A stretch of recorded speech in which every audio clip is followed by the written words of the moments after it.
നമസ്കാരം. മലയാളി വാർത്തയിലേക്ക് സ്വാഗതം. കൊല്ലം പത്തനാപുരത്ത് നിന്ന് ഹൃദയഭേദകമായ ഒരു വാർത്ത പുറത്തു വരുന്നുണ്ട്. അച്ഛനും അമ്മയും പിരിഞ്ഞു താമസിക്കുന്നതിൽ മനംനൊന്ത് +2 വിദ്യാർത്ഥിനി തൂങ്ങി മരിച്ചു.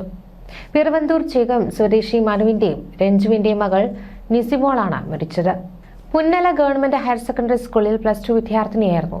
അച്ഛനും അമ്മയും പിരിഞ്ഞു താമസിക്കുന്നതിൽ വിഷമിച്ചാണ് തൂങ്ങി മരിക്കുന്നതെന്നാണ് ആത്മഹത്യാക്കുറിപ്പിൽ പറയുന്നത്. നിസിമോൾ 10ാം ക്ലാസ്സിൽ പഠിക്കുമ്പോഴാണ് അച്ഛനും അമ്മയും പിരിഞ്ഞത്. അച്ഛന്റെ രക്ഷകർത്താക്കൾക്കൊപ്പമാണ് പിന്നീട് കുട്ടി താമസിച്ചു വന്നത്. 6ാം ക്ലാസ് വിദ്യാർത്ഥിയായ റെസിമോൻ എന്ന സഹോദരനുമുണ്ട്. പപ്പ എന്നോട് ക്ഷമിക്കണം, ഞാൻ പോവാ. പപ്പയ്ക്ക് ഞാനുണ്ട്. പപ്പയുടെ വലതു കൈയായിട്ട് കൂടെ ഉണ്ടെന്ന അവൾ എപ്പോഴും പറയാറുള്ളത്. എന്നിട്ട് അവൾ ഇത് ചെയ്തു. മരിക്കുന്നതിന് മുൻപ് പപ്പ എന്നോട് ക്ഷമിക്കണമെന്ന് പറഞ്ഞിട്ട് ഒരു മെസ്സേജ് ഇട്ടേക്കുന്നു അവൾ. ചെന്നൈയിൽ പോയി വരച്ചുകൊണ്ടിരിക്കുമ്പോൾ എന്നും വിളിക്കും അവൾ. പപ്പയെ കളഞ്ഞിട്ട് പോയവരുടെ മുന്നിൽ ജീവിച്ചു കാണിക്കണം, ഒരു കൈ കൊണ്ട് ജീവിച്ചു കാണിക്കണമെന്ന് പറയുമായിരുന്നു. ഞാൻ എൻ്റെ പൊന്നുമോളെ പ്രതീക്ഷിച്ചിരിക്കുകയായിരുന്നു സാറേ. ഇത് എല്ലാം അവളായിരുന്നു. എൻ്റെ സ്വപ്നം മൊത്തം അവളായിരുന്നു എന്നാണ് നെഞ്ചുപൊട്ടി ആ പിതാവ് പറയുന്നത്. ജീവിച്ച് കൊതിത്തീരു മുൻപേ ആ പൊന്നുമോൾ യാത്രയായി. ഏറെ സങ്കടത്തോടെ മാത്രമേ കൊല്ലം പത്തനാപുരത്തെ ഈ നിസിമോൾ പറ്റി പറയുവാൻ കഴിയുള്ളൂ. അച്ഛനും അമ്മയും അകന്നു കഴിയുന്ന വിഷമത്തിലായിരുന്നു അവൾ ജീവിതം അവസാനിപ്പിച്ചത്.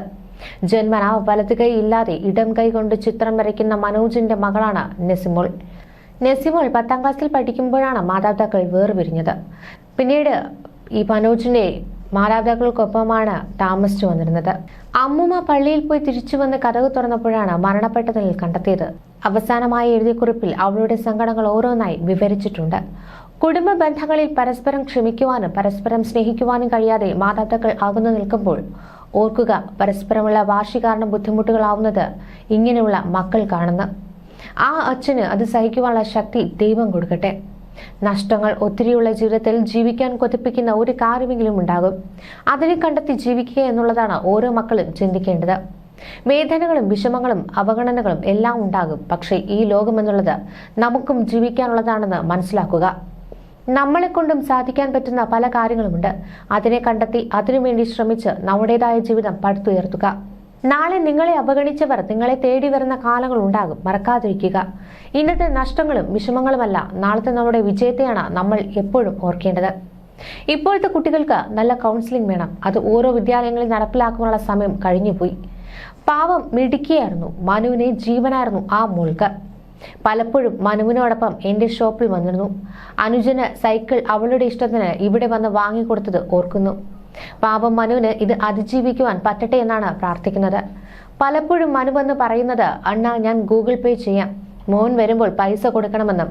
സത്യം മക്കളെന്ന് വെച്ചാൽ ജീവനായിരുന്നു പാവത്തിനെന്നാണ് ഒരു നാട്ടുകാരൻ പ്രതികരിച്ചത്. വളരെ വേദനയോടെ മാത്രം കേൾക്കുവാൻ പറ്റുന്ന വാക്കുകൾ.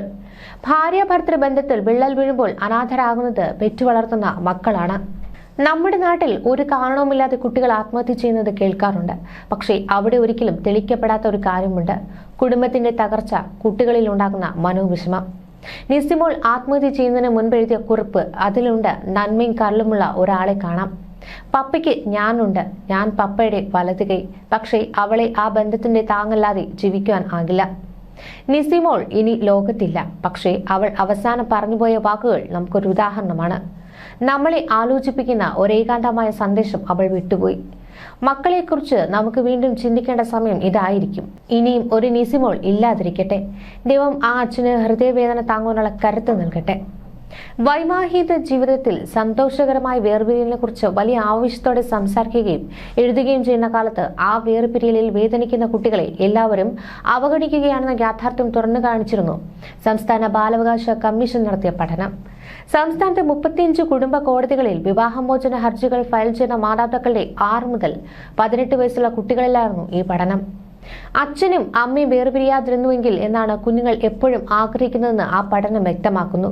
മാനസികവും ശാരീരികവുമായി അത്രമേൽ വലയ്ക്കുന്നുണ്ട് മാതാപിതാക്കളുടെ പിരിയലുകൾ കുട്ടികളെ. കോപം മുതൽ വിഷാദം വരെ അതോടെ അവർക്ക് കൂട്ടാകുന്നു.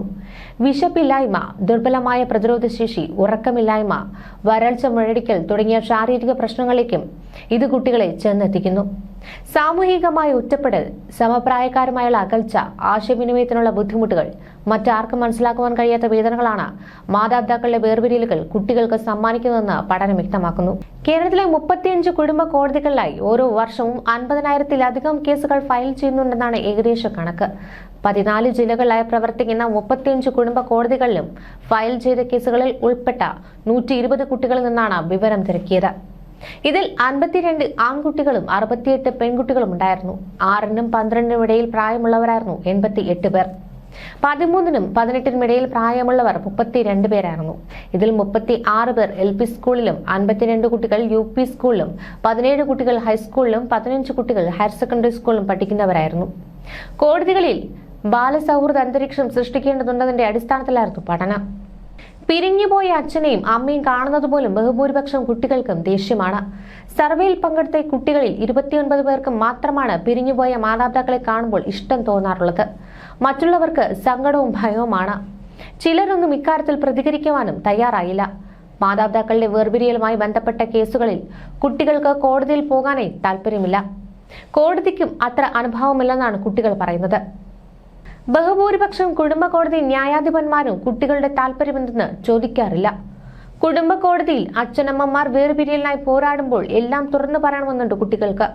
സർവേയിൽ പങ്കെടുത്ത് 60% കുട്ടികളും ആരോടെങ്കിലും സങ്കടങ്ങൾ തുറന്നു പറയുവാൻ ആഗ്രഹിക്കുന്നവരാണ്.